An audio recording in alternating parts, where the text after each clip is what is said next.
నమస్తే కడప వార్త. ఈరోజు ప్రపంచ ప్రఖ్యాతిగాంచిన పూరి జగన్నాథుడి రథోత్సవం. ఈ రథోత్సవ సందర్భంగా పూరి ఆలయానికి సంబంధించినటువంటి రహస్యాల గురించి కొన్ని కడప వార్త ప్రేక్షకులకు అందజేయాలనుకున్నాం. జగన్నాథుడికి జీసస్కు మధ్య సంఘటన ఏమిటి? చాలా మంది ఆశ్చర్యం కలుగుతుంది.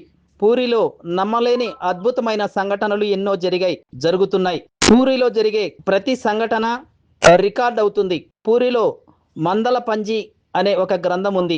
ఇది పూరి దేవాలయానికి సంబంధించి అధికారిక గ్రంథం. ఇది 1100 క్రీస్తు పూర్వం నుండి అందరి ఆఫీసర్స్ ముందు పెట్టి ఈ గ్రంథాన్ని రికార్డ్ చేస్తారు. ఈ గ్రంథాన్ని అనంతగంగా చోడవర్మ అనే మహారాజు ప్రారంభించారు. అప్పటి నుండి ఈ గ్రంథం ఇప్పటికీ కొనసాగుతూనే ఉంది. అందులో ఒక సంఘటన ఉంది. జగన్నాథుడికి జీసస్ గంటకు మధ్య సంఘటన గురించి ఒక శాసనం కూడా ఉంది. మనం పూరి దర్శనం చేసుకుని పశ్చిమ ద్వారం వైపు వెళ్ళినప్పుడు అక్కడ కానాపాత హనుమాన్ దేవాలయం అనే గుడి వస్తుంది. ఈ దేవాలయం పక్కనే ఒక సందు కూడా ఉంటుంది. అక్కడ నీలాద్రి విహార్ అనే మ్యూజియం ఉంటుంది. మ్యూజియం బయట ఒక పెద్ద గంట వేలాడుతూ ఉంటుంది.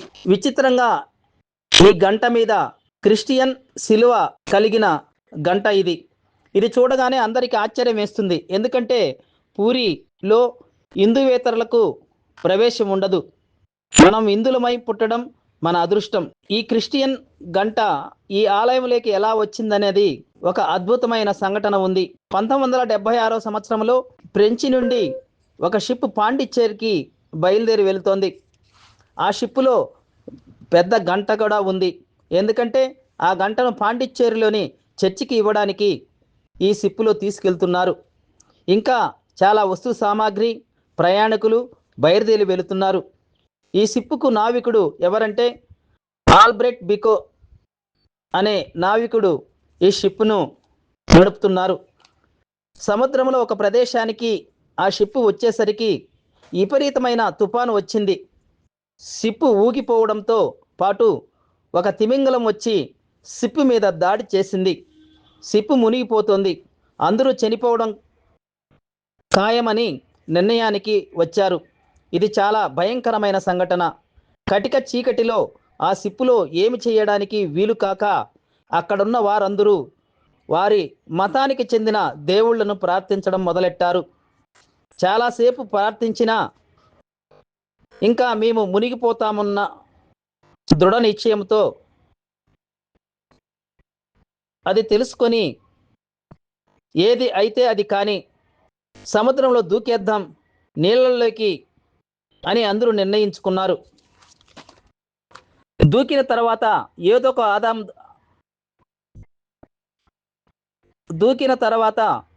ఆధారం దొరికి ప్రాణాలతో బయటపడగలమన్న ఆశతో అందరూ ఆ నిర్ణయం తీసుకున్నారు. అందరూ పారిపోతూ ఉంటే ఒక మహిళ ఏం చేసిందంటే స్థిమితంగా కూర్చొని జై జగన్నాథ అంటూ అరవడం మొదలెట్టింది. కొంతమంది ఆమె దగ్గరికి వచ్చి అందరూ పారిపోతుంటే నువ్వు ఏం చేస్తున్నావు, నువ్వు కూడా పరిగెత్తు అని ఆమెకి చెప్పారు. ఆ మాటకు ఆమె ఎంతో ధైర్యంతో ఏమీ అక్కర్లేదు, మా జగన్నాథ ప్రభు ఉన్నాడు, కాపాడుతాడు అని నమ్మకంగా చెప్పింది. జగన్నాథ ప్రభు ఎవరు అంటే ఆమె ఒక మూర్తిని తీసి వారి ముందర ఉంచడం జరిగింది. కొంతమంది ఈమె భక్తి ఉన్మాదిలా ఉంది, పాండి పోదాం అంటే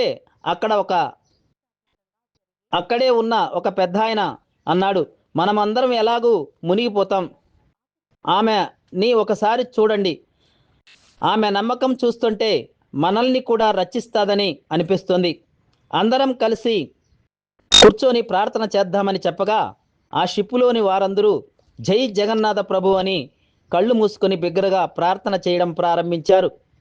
ఆమె కూడా వారి తరపున స్వామి, వీరందరూ నీ బిడ్డలే, వీరిని కాపాడు స్వామి అని కన్నీటితో వేడుకొంది.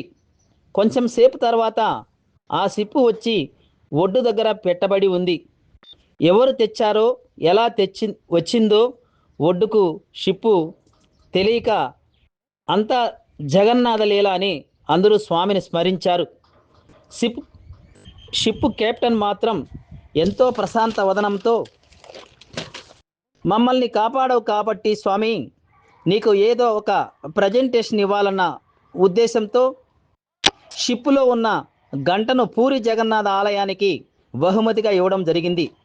ఇప్పటికీ ఈ గంట మ్యూజియం ముందు మనకు దర్శనమిస్తుంది. గంట క్రింద ఒరియాలోను ఇంగ్లీష్లోనూ ఒక శాసనం చెక్కబడి ఉంది. మనం వెళితే ఇప్పటికీ ఆ గంటను చూడవచ్చు. ప్రతి ఒక్కరూ తప్పనిసరిగా యూట్యూబ్లోకి వెళ్ళి కడప వార్తను లైక్ చేయండి, సబ్స్క్రైబ్ చేయండి. ఇట్లు మీ జి రమణయ్య, ఎడిటర్, కడప వార్త.